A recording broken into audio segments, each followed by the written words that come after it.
Red स्वस्तिक society पक्षर विश्व कर्कट दिवस पालित होती सहित भुवनेश्वर गल्फ क्लब रे संजीवनी कार्यक्रम आयोजित होती गल्फ क्लब प्रमुख सदस्य सहित भिन्नक्षम मैंने रैंप चलते पश्चिम ओडिशा उन्नयन परिषद अध्यक्ष तथा गल्फ क्लब प्रेसिडेंट अस्सी त्रिपाठी मुख्य अतिथि रेड स्वस्तिक सोसाइटी ओडिशा शाखा सभापति विजय आचार्य अध्यक्षतार आयोजित कार्यक्रम रेड स्वस्तिक सोसाइटी ओडिशा शाखा पक्षर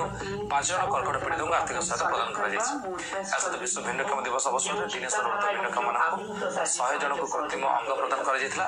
अवसर विभिन्न सांस्कृतिक कार्यक्रम परिवेषण कर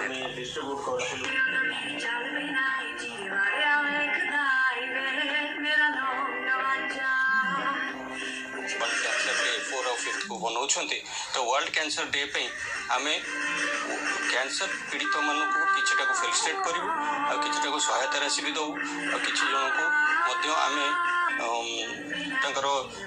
कि मेडिसिन खर्च जोटा कि पूरा लाइफ भर जो मैंने बोन मैरन भी गोटे पिला आसूची आम आयरियन बोली जोटा कि आम फंड रेज करने जाऊँ बहुत शीघ्र करने जाऊँ ये फंड रेजिंगटा कहीं तार बोन मैरन नहेले से पिलाटी चल जीवो। रेड स्वस्तिक जो समाने गोटे जो ऑर्गेनाइजेशन अच्छी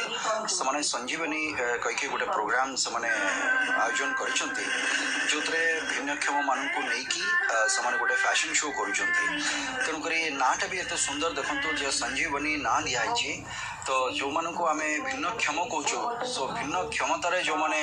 पूरा होकर रही तो ये संजीवनी सदृश किए के भावी नथिबे से जिनस ये जगह घटुची प्रथम कथा।